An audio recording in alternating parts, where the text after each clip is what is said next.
Sorry, folks. This is Danny Almon of AlmonTravel and CARP Travel Club. We've had a few technical difficulties, despite the fact that Sven and I spent some time on this earlier in the week. Anyway, we'll proceed with this. Excuse me. A little bit about our agency. We've been in business since 2003. We have a number of specialties. There are destination weddings, for example, which for the CARP membership could work out to be extended family travel. We also specialize in Florida travel, mainly theme parks, but can help out again with extended family types of vacations. Caribbean, associated with destination weddings. We visited a lot of resorts down in the Caribbean area, and also as a result mainly of our destination wedding experience, know a lot about the resorts and the areas in the Caribbean. And of course, cruises, both ocean cruises. We've experienced a number of the popular itineraries, and our main focus, of course, is river cruising, tonight being with Pandaw cruises in Vietnam. This is about the 8th presentation that we've done for CARP, and we plan to do probably another 10 or at least 10 and ongoing. We actually have presentations planned to go into roughly the middle of January at this point. Have to acknowledge the fact that, you know, we're still living in a time of COVID where travel, although it is being done by some people, most people are being very cautious about what they are planning. So we're using these presentations as an opportunity to learn about different destinations and perhaps to put them on your bucket list when the time for travel becomes safe. The CARP's plan for travel, I was invited, AlmonTravel was invited to represent CARP Nova Scotia and by extension New Brunswick and PEI back in November of 2019, and we had embarked upon a plan of live presentations to talk about different trips that we could organize for the membership. And this includes anybody else that's viewing the presentation as well. Unfortunately, COVID had brought that all to a grinding halt back in February. So those plans have sort of all gone down the drain, or at least been put on hold. And what I have done is I've worked with a number of representatives, including Sven here, to put on some presentations that I hope you'll find interesting, and hopefully will allow you to add, you know, these destinations to your bucket list of travel. I also would like to ask you to consider putting any suggestions into me at my email address, danny@almontravel.ca. And if they are destinations or itineraries that I think would be popular with the rest of the membership, I'd be happy to see if we can arrange something along that. So Bill Van Gorder is my contact with CARP. Bill and I go back a number of years. He's a good client of mine. We have arranged a river cruise for him in Europe and also for a Rocky Mountaineer train trip here in Canada. And we're working on a couple of other possibilities when the option to travel opens up again. Bill has experienced my talents, I guess, as an agent, and has, you know, felt comfortable enough to ask us if we would like to be the travel agency of choice for CARP, and of course our answer was yes. Anyway, that being this, Sven Zika on the screen with me there is the sales and marketing manager for Pandaw Expeditions. He's graciously agreed to be our host, even though it's 4:30 in the morning in his country. He's in Cambodia at the moment, and hopefully I won't have to give him a virtual poke to stay awake as we go along. Thank you very much, Sven, for being with us. He's actually living in Siem Reap, Cambodia. We had the pleasure of spending several days here, my wife and I, back when we did a Mekong river cruise, and thoroughly enjoyed the city. So Sven, I'm going to turn it over to you now. Thanks, Danny. Good evening, everybody. Thanks for joining today's webinar of Pandaw. As Danny mentioned, I'm based in Siem Reap, Cambodia. Just a quick COVID update about the area in Southeast Asia. We are pretty safe here. Southeast Asia handled the pandemic very well compared with other countries. We do have a problem because the borders are closed, so there's no foreign arrivals. Everything stands still. Siem Reap Airport is closed. We never had panic shopping or lockdowns, but people do lose their jobs and businesses. That's very dramatic here in Cambodia because we depend very much on tourism. Before I get started with the presentation, also a COVID update on how we will operate on Pandaw. So we think small ship river cruising in remote areas is the future post-COVID. We have very small ships, the smallest one with 5 cabins, the biggest one with 30. So you're not stuck with a lot of people. If we would cruise tomorrow, we would have measurements in place, such as we would disinfect all the luggage coming on the board. Everybody needs to get tested before coming on board.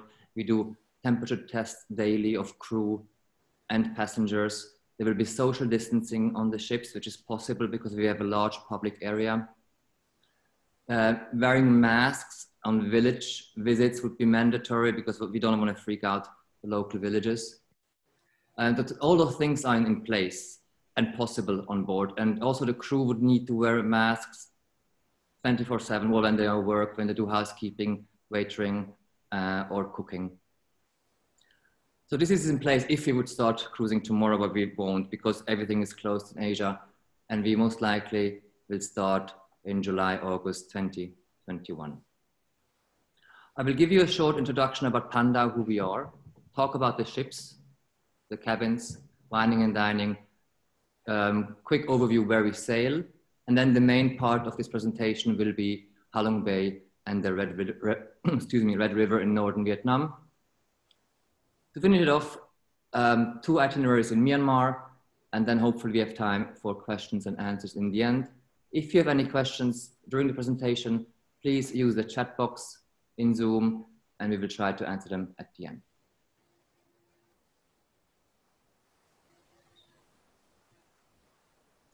So Pandaw was founded 25 years ago in 1995. It's a family-run company.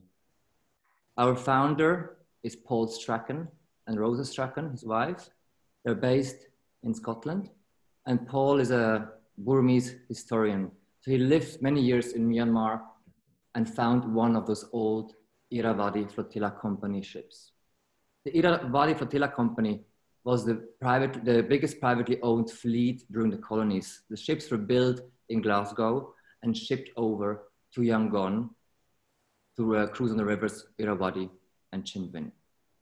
So these fleet had 650 ships and they were all destroyed during the Second World War, so the Japanese couldn't take them over. Paul found one of these old ships, the Pandaw, restored it and was the first one to offer 95 river cruises, passenger river cruises again on the Irrawaddy. So all our ships are replicas according to the plans of the Irrawaddy Flotilla Company, very colonial, all in teak and brass. The main difference between Pandaw and our competition is that we are a colonial ship rather than being a white, shiny floating resort. So it's like traveling back in time. That fits perfectly in the region where we operate. All the countries we operate in have a strong colonial history. So everything was started in Myanmar. We call it Burma. We have many itineraries. We have 7 ships there: Irrawaddy, Upper Irrawaddy, Chinwin, and the Irrawaddy Delta. Then we were the first one in 2000 to start on the lower Mekong between Cambodia and Vietnam. The next itinerary added was the Red River in northern Vietnam. We'll be talking about this one. Then Laos joined, and very new India. So we have 17 ships in those 5 countries. I will show you a short video of 1 minute to give an idea and feel what Pandaw is all about.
guest demographics. So who's the right guest and customer for us? It's quite mixed. So we cover mostly native English speaking guests, but also a mix in Europe. Our biggest market being Australia, followed by the UK, and then Northern America.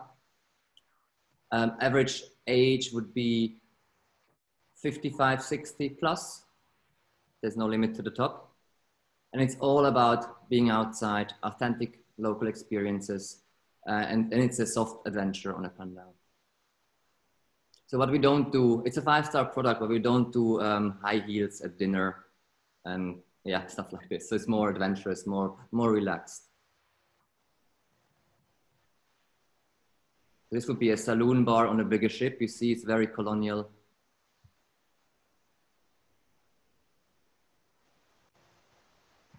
And the cabins, we like to call them staterooms.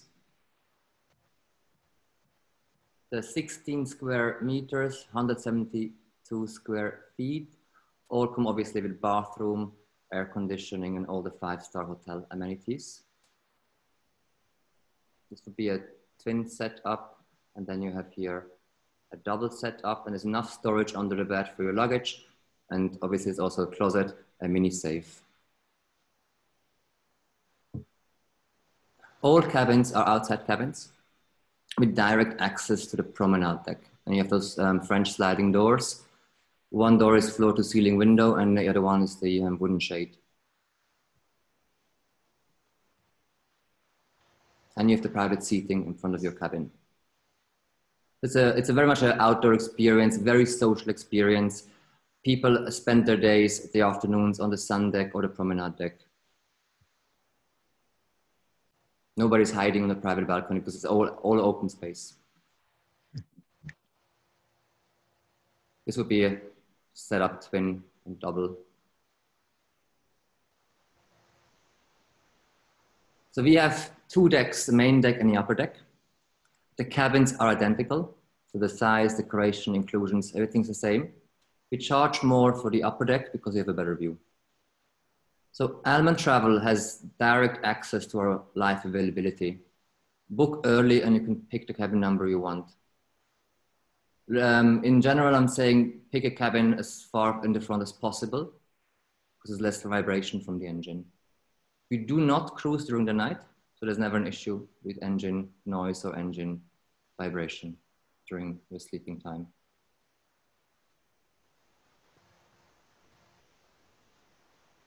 We include full board on the ship. That would be a mix between local cuisine and Western. So if you are in Vietnam, we're gonna have Vietnamese curries, Vietnamese noodles, and pho soups. If you get tired of Asian food, we have comfort food available as well. So you can have your fish and chips or your burger. It's always a nice mix to choose from.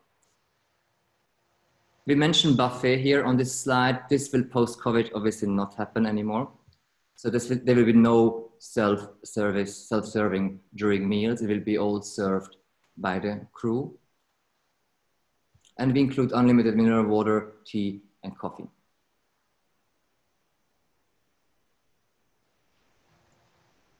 You can pay your alcohol as you drink and pay in the end, or we have very attractive drinks packages. For a 10-night cruise, which would be the Red River, we charge 150 Canadian dollars for 10 nights per person, and you get free flow drinks, soft drinks, spirits, and beer. If you want to have free flow house wine during meals, for 10 nights per person, 200 Canadian dollars. And if you want to have both of this combined for the 10 days, it's 295 Canadian dollars. It's a very attractive price. You paid at time of booking, also bookable via AlmonTravel, and then you don't have to worry at all on the ship, or you pay as you go. You can also buy a bottle of wine, and then they put a name on it and serve it each time you ask for it at the meals. This would be a sun deck bar on a bigger ship.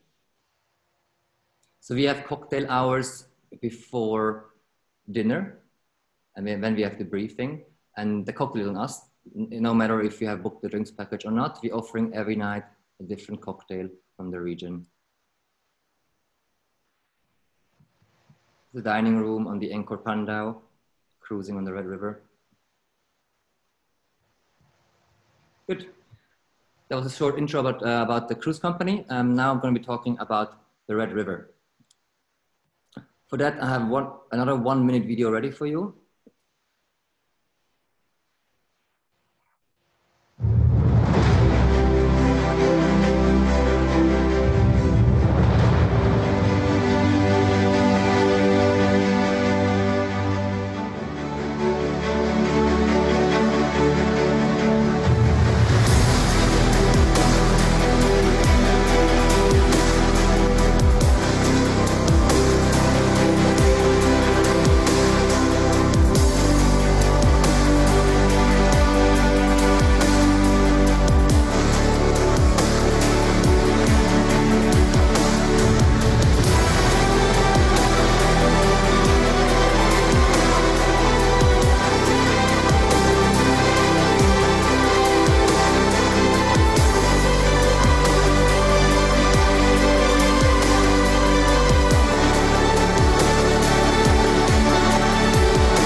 So Danny and Debbie did this cruise in March last year, and he will be talking more a bit later about his experience. I'll just give you a quick overview what this Red River is all about, because like before we started operating, I never heard of the Red River. And I think most people don't know about the Red River, even though it actually flows passing Hanoi, the capital of Vietnam. So this is a 10-night itinerary on a 16-cabin ship. So it's never going to be more than 32 guests. So fairly small. It's very easy to access. We pick you up in Hanoi. We have great flight connections to Hanoi. And transfer you down to Halong Bay. Spend 2 nights in Halong Bay, which is a beautiful scenery. We go to islands. We have the chance to go cycling on bicycles, kayaking, or on rowing boats.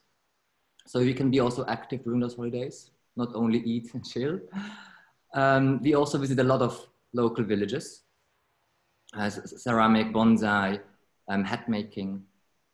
And the same ship actually goes from the salt water from the bay, Halong Bay, into the Red River Delta, passes Hanoi, and goes all the way to the highlands.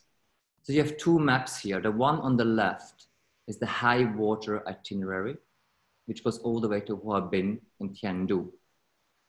This itinerary is not possible during low water in winter, December to March. So it's a bit shorter, it ends in Viet Tri. It's still 10 nights, but with more stops. You see, we do a little bit of a detour to Ninh Binh, and that's a highlight of this itinerary in the winter. Ninh Binh has the same scenery as Halong Bay, but without the water. So they also call it the dry Halong Bay or Halong Bay on the land. So which one to pick?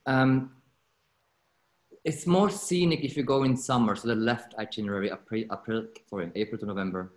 It's also a bit hot.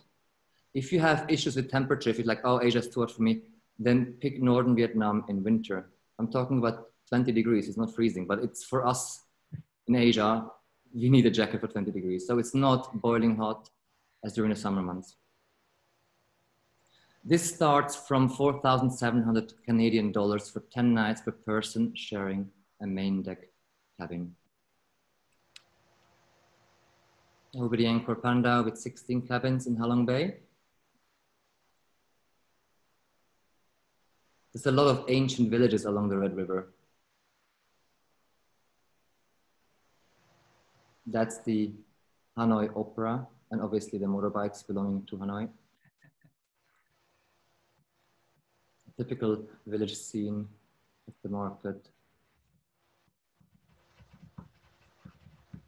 And here's a rowing boat. As I mentioned, you have the choice, you can kayak, or we can get you a rowing boat and go to the caves at Halong Bay. And obviously the ones who want to shop, we know which markets are good. We tell you where to go, where maybe not to go for your souvenir shopping. So we have the excursions, I forgot to mention, are included. There's usually 1 in the morning and 1 in the afternoon.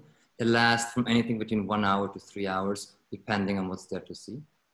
There might be a day or 2 where we have to cruise longer in the afternoon, and then we entertain you as the guest with a cooking demonstration like shown here, or we're gonna see the engine room or a ship tour, or have a lecture about history or nature on board of the ship.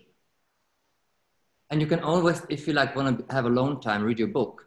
You don't have to join the excursions. We also have bicycles on the ship. You can do your own thing with a bike. We do send a crew member with you, but not a guide, just so you don't get lost.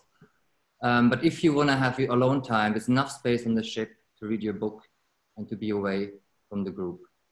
And just relax on the boat if you want to skip one excursion. This will be an evening scene on the Red River,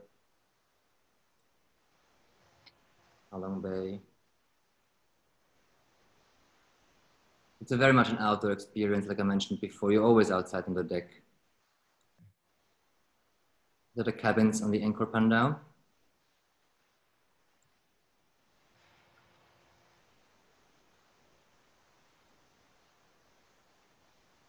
So each night we have a briefing. We talk about the day, what we have seen, and also we prepare the guests about tomorrow. So what to wear, where are we going? Are we going to a temple? Do you need to cover your knees and shoulders? Is it going to be cold? What's the weather like? And the times, obviously, 8:30 breakfast or whatever it is. What time is lunch and dinner? People are always very specific about the times for meals. So this is before dinner. Then we have the cocktail hour, and then we have dinner. And in the evening, we might show a movie or we might have a game night. But then again, you don't have to join those things. If you want to have your alone time, there's enough space on the ship to do so. And obviously we have little snacks during the cocktail hour before dinner.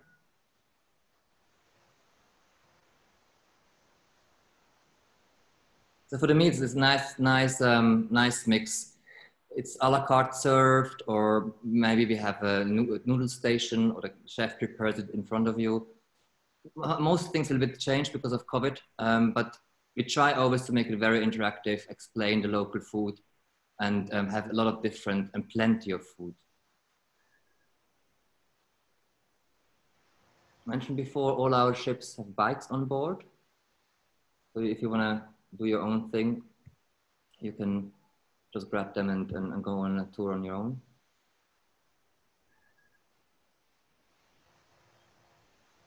And there's Angkor Wat. Obviously, it's not in northern Vietnam, but I'm showing you this. Once, while you are in Asia already in northern Vietnam, that would be a great extension, easy to reach Hanoi to Siem Reap and spend another 2 or 3 days in Asia at Angkor Wat. Also bookable through AlmonTravel. So Danny gave me some of his private photos from his trip last March in 2019. Danny, can you talk about the experience on excursions? Oh, there's so many things, Sven, that your slideshow has just brought back so many memories for me. The open area of the cruise ship, where especially in the evenings, most people hung out and got to know each other and talk about different things. We had a lot of Aussies on the cruise with us, and we made some good friends there. But one of the things that I really want to talk about here, and it's illustrated by this particular photo, we were taken to by our very knowledgeable guide who spoke English very well. He was the gentleman who led us through all of our excursions off the ship. And on this particular one, we went to visit a family.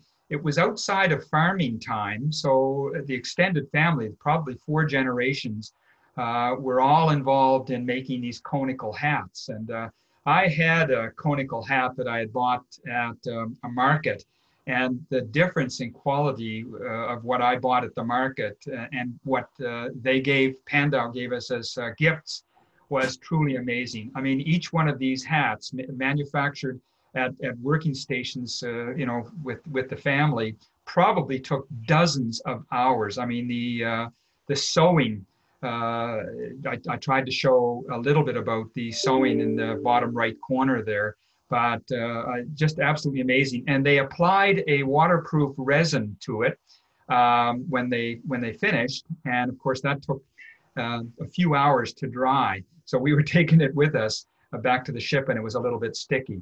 Next slide.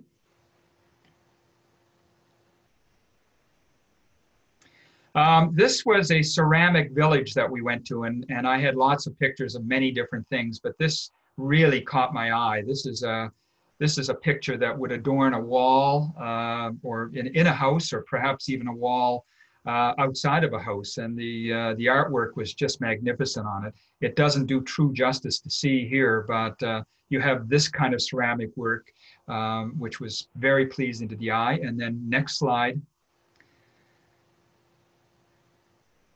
This lady here who was in a factory where they manufactured plates and cups and bowls, and again, stations, almost like a factory line where somebody would be responsible for each stage of this. And then, of course, once it was carved into the clay and then painted, it was fired. And you know, the stuff that these folks were making was incredible. Next slide. At one village, they greeted us. This was our ship was, I don't think, any more than about 100 meters away here to my left, looking at the screen here. And this group of entertainers, probably a total of about 10 of them, involved in dancing, drumming, and then 2 people each in the dragon. So this actually can be performed on board the ship as well. Next. And this is a picture of my wife, Debbie, just standing outside. If you look behind her, you see that's how people will get on board the ship. So we're not talking about, you know, ports that are designed, you know, to facilitate getting on and off the ship. Sometimes you do have to walk along this, but they do have railings with rope guides on them. So we never felt in any danger going across there, but that was sort of the reality. You know, you're experiencing the culture of undeveloped areas on the Red River, and that's sort of a good representative of that. Next slide. This is an area called Inland Halong Bay, and it's called Ninh Binh area. And it's up to the north of Hanoi. This young woman, or maybe not so young woman, it's hard to tell with Asian people, they often look so young. So anyway, she did all the rowing with her feet, and it was really kind of neat to see that. So she was all comfortably set up for that. This is an experience along a waterway inland, so it's not the ocean. And you have the same kind of mountains all around that you'd see in Halong Bay. And so they call it Inland Halong Bay.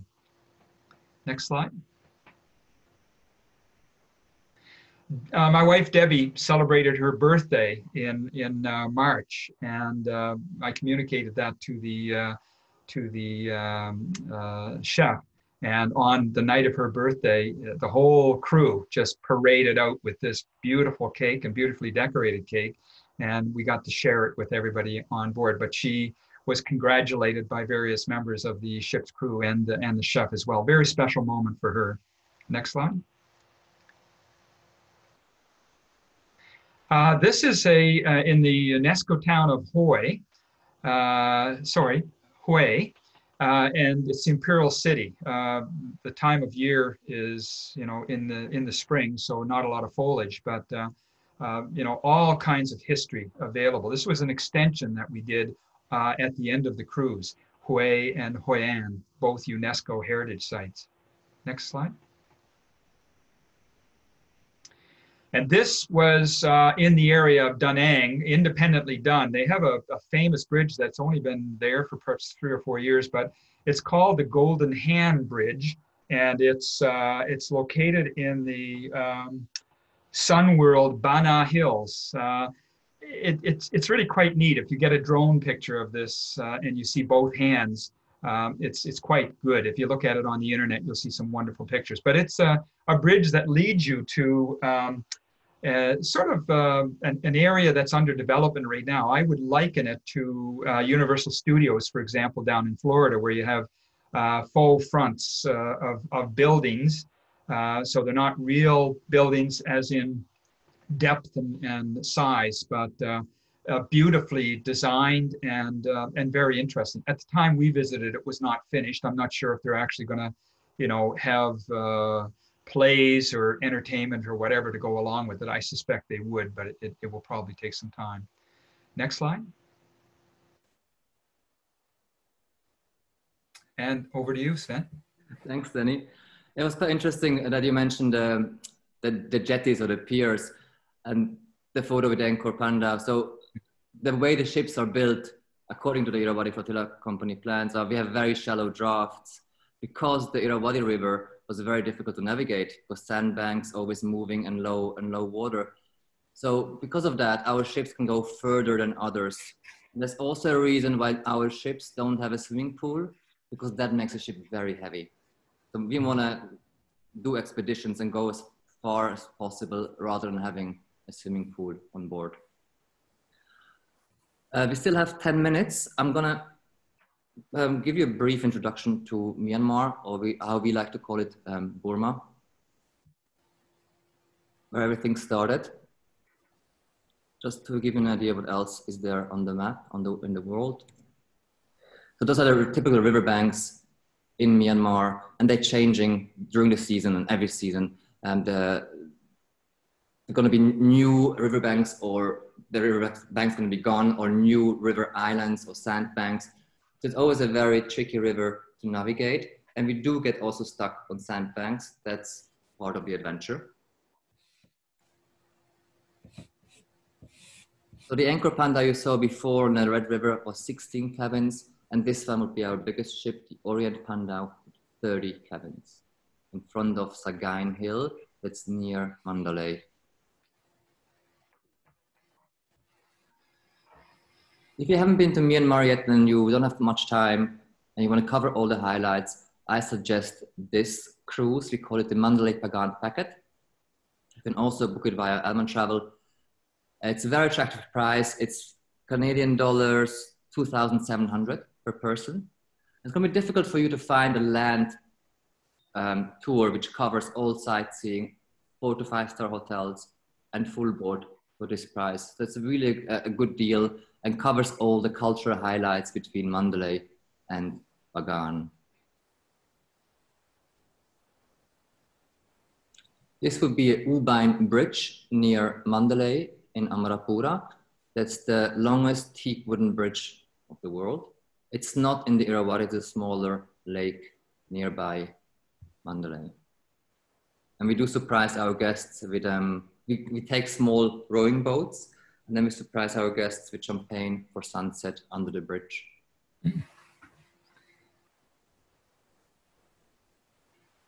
And this is what you see all over the country. Tanaka, mostly worn by, by women or children. It's kind of a makeup and also a sun protection made from a root. In the back of this photo, you see pottery. So we also see a lot of pottery villages along the Irrawaddy River.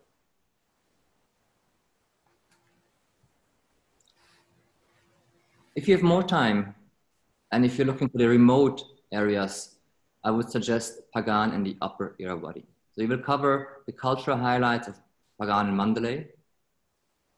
And this area is obviously culturally rich. It's scenic, but it's very flat. Get the scenery up north on the Upper Irrawaddy is much more dramatic. You have hills, gorgeous forests. So that's a very nice combination of culture and nature. So we cruise up from Pagan via Mandalay up to Katha. And Katha is famous because George Orwell was stationed there and he wrote his first novel, Burmese Days. All the names in the book are different, but you can still see the tennis court, courthouse, and where George Orwell used to live. Everything is still standing. This cruise starts at 5,500 Canadian dollar per person. So you see the price difference. This one obviously is 10 nights, but it's quite big compared to the 7-night I showed you before, which was 2,700 Canadian dollars. The reason for that is because the one I showed you before is more of a, not called mainstream, but more like an introduction to Myanmar. There's a lot of competition on this river, but on the Upper Irrawaddy, we are almost the only one who can actually surf and operate on this river. That's why the price is higher. And you get more the remote it's a bigger adventure to do this expedition. This is Bagan, cannot be missed in any Myanmar visit. And here you have the scenery on the Upper Irrawaddy. The ship you see here is the Pandaw, our smallest, with 5 cabins.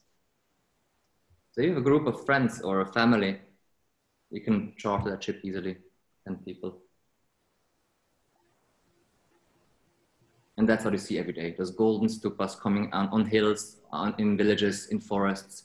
Quite stunning, never gets tiring.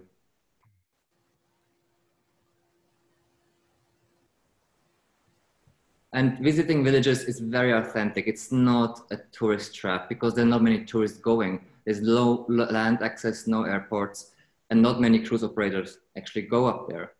So for us, each time we arrive in a village, it's a really warm welcome and it's very authentic.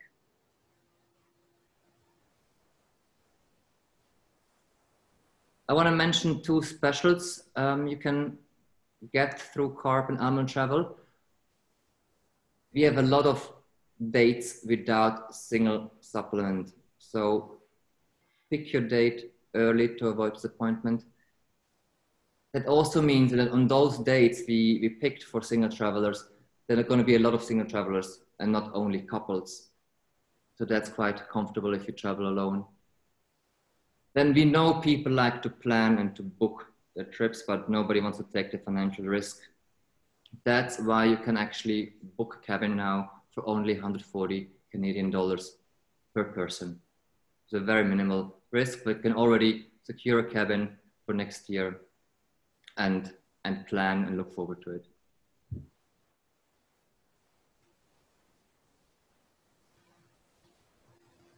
If you have a family with kids below 18, we have also picked some departure dates where we don't charge for the children. That's usually during school holidays.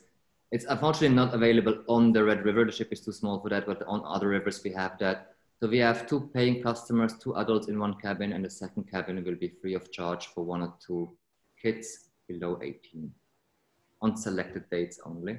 This is also available through AlmonTravel. And a very big special for CARP. If you book before January next year, AlmonTravel will include a free flow drinks package per person during the cruise. So this is available for CARP only and bookable obviously through AlmonTravel. And this is available for all our cruises. It doesn't have to be the Red River or Myanmar. Any cruise you like from Pandaw, this can be arranged for you, this special.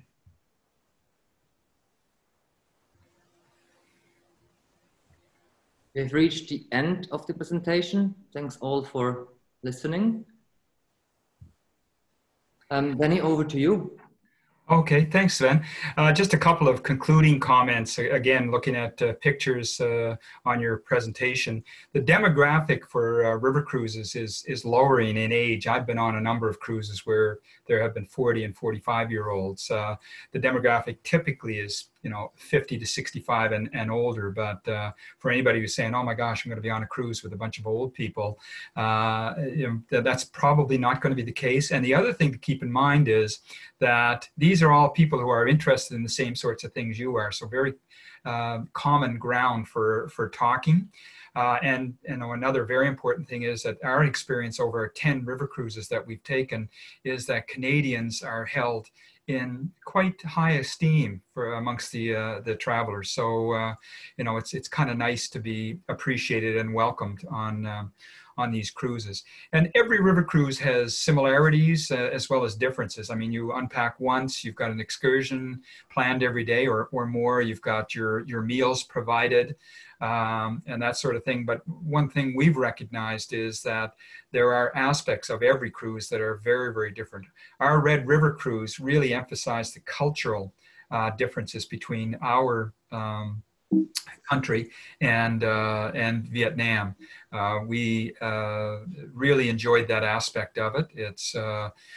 It was very interesting and educational. The other thing is, I don't know if I'll be able to show it very well here, but yeah, I guess that kind of is that's a silk painting, and that is available at different places in Vietnam. We actually have two of them. So the colors make it look like it's an actual painting, but every color there is an individually colored thread of silk, and just absolutely amazing. That particular painting, we have two of them, probably cost $85 Canadian, which you'd probably pay 500 or 1,000 or more, you know, in Canada if you saw it. So, so that's, as I say, lots of experiences that that you can take away from this. I just have a note before concluding. Next week, same time, Tuesday, October the 27th at 6:30, we'll get to learn about the Mekong River cruises, which Pandaw also offers, by the way. And Scenic River Cruises will be doing a presentation on the Mekong, and specifically with a visit to Cambodia. And you've seen a few pictures here from Sven's presentation of Cambodia and the temples at Angkor Wat. We really enjoyed that as well. We did that cruise and had a lot of enjoyment from that. Finally, I'd like to give Sven a heartfelt thank you for your expertise, your enthusiasm, and your time, especially as it's still very early morning over in Cambodia. But I know that I have been very much entertained. I hope that the people that have been on have also been entertained. And hopefully we'll get some bookings from this when people are comfortable traveling. So Sven, thank you very much for your time. Thank you for having me, and have a nice day. Yes. Okay. Bye. Bye-bye.